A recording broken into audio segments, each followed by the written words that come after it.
यदा यदा हि धर्मस्य ग्लानिर्भवति भारत अभ्युत्थानम् अधर्मस्य तदात्मानं सृजाम्यहम् परित्राणाय साधूनां विनाशाय च दुष्कृतां धर्म संस्थापनार्थाय सम्भवामि युगे युगे।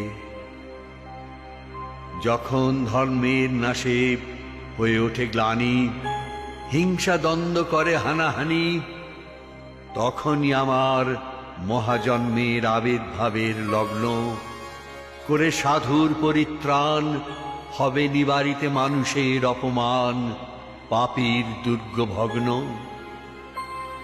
সেই মানব ত্রাতা মহামানব নূতন জন্মের জন্য প্রস্তুত হচ্ছেন। উদয় শিখরে বাজে মা ভৈ নবজীবনের আশ্বাসে।